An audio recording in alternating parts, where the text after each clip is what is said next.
Hello! In today's video, we'll be looking into some ways how you can create your very own 3D models without having any experience in modeling.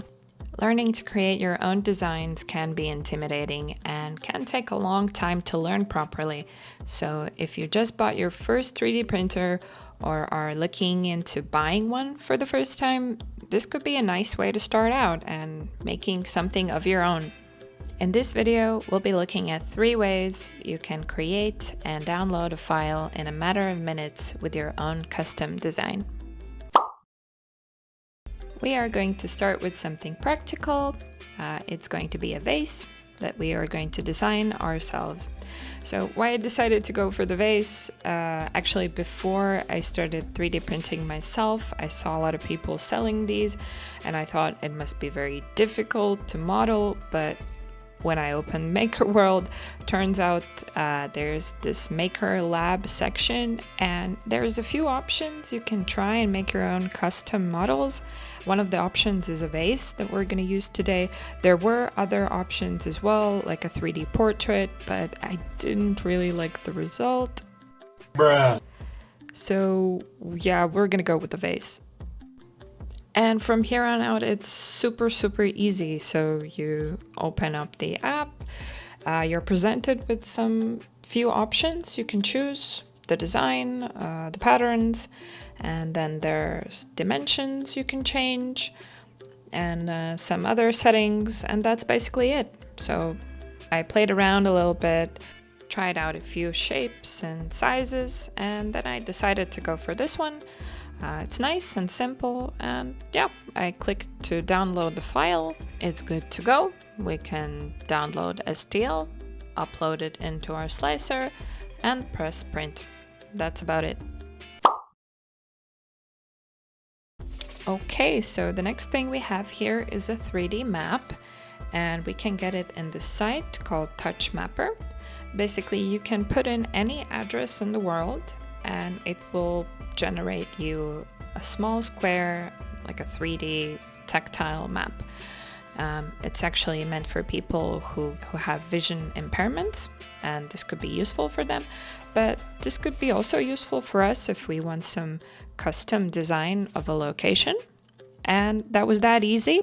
We just generated our file and we can get the STL right then and there for free.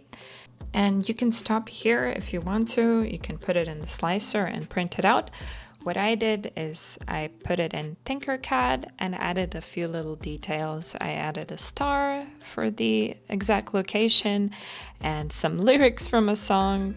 Just tried to make it a bit more interesting, I guess. And then that's it. And then we print it. And for the last one, I wanted something more complicated. I heard good things about Backflip AI, but turns out at the time of filming this video, it was no longer accepting new users, so I signed up in line. So that's a bummer. And the 3D model generator I decided to go for in the end was Rodin by Hyper3D. Here you can use a text prompt or generate an image or use your own image from your computer and upload it, and it will generate a 3D model for you. However, the more complicated it becomes, or if you have very specific wishes, it's possible that you will be disappointed. I wanted a Hyrax originally, but it kind of looked like a weird rat all the time, so I settled for a cat holding an energy drink in its hand. So I thought that's cute, so I went for this one. And of course, all these generators have limits, so if you want to make more designs, you have to buy a subscription. And here's our cat in the slicer. I added some supports here because for this model we can't print without supports, it would probably fail. And here I wanted to show another example of an AI generated model. The sword looks really cool, but it does have some weird elements to it. So all these models usually look good from afar, but when you zoom in, it has some weird detailing. Okay, hi! So we're going to do a little review of the products we printed. We have 3 of those here, and we're going to start with the vase or vase. And I think it turned out very cute. At first I was I was a bit worried. First of all, this was a new filament I just got. Second, I've never printed something this size. I started with miniatures and like very small things, and this is like a first bigger print. So I had no idea, will it turn out okay or no? Since I have my printer in the studio, I have to go there and I don't have the cam set up, so I don't see what's going on until I get there. But everything was fine, so that's nice.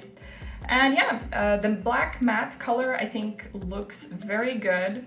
I previously kind of had like I disliked these printed vases. I've seen a lot of people selling these, and I think the reason is because it's like a shiny filament that they sometimes do. Of course, maybe there are cases where the shiny would work, but I think for me personally, I think the matte looks better, especially with the red rose. I think it just looks good. So I'm happy about this one.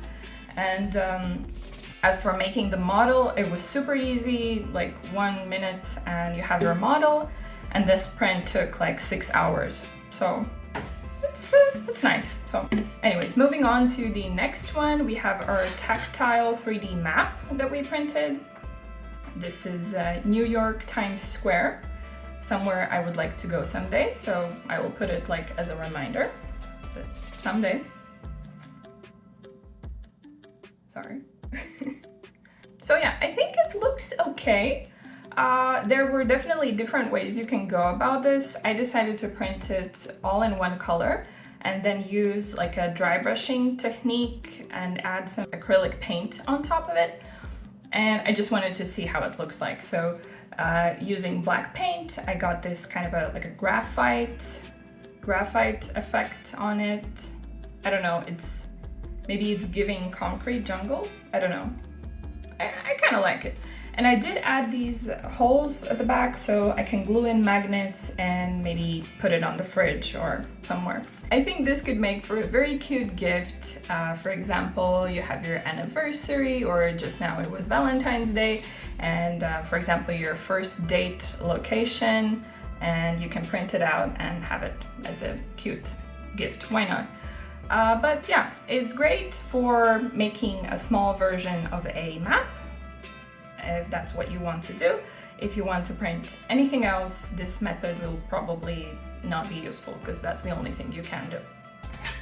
And then moving on to our last print is this little cute 3D cat that was generated by AI. So this was text to 3D model, and I requested a cat, gamer cat, holding an energy drink with some attitude, or basically gamer cat with an energy drink. And that's what I got. This was the best option I could get. This is using the program called Rodin, and that's the one I had best results with. There's also the one called Meshy.ai, and with that one I didn't like the results that I got. Of course, I could have spent more time and maybe get better results, try different methods. I saw people using AI generated images and then making 3D models from those, but just from text, Rodin did the best job. At least I think it's kind of cute. There still are some issues. For example, you can see it has a shirt in the front, and from behind the shirt kind of disappears into nowhere, but still on the top it kind of is there, so that's kind of confusing.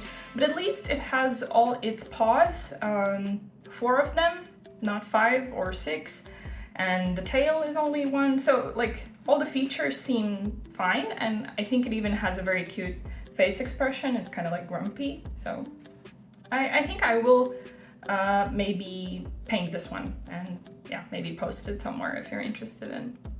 By the way, let me know in the comments if you're interested in any of these files. If you are, I could put these up somewhere for download if you want to.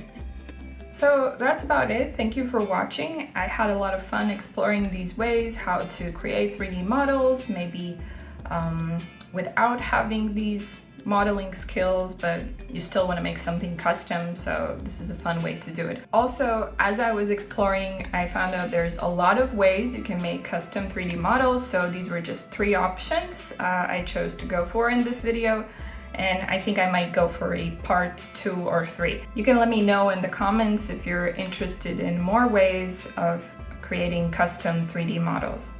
So I guess that's it. Thank you for watching and see you in the next video. Bye!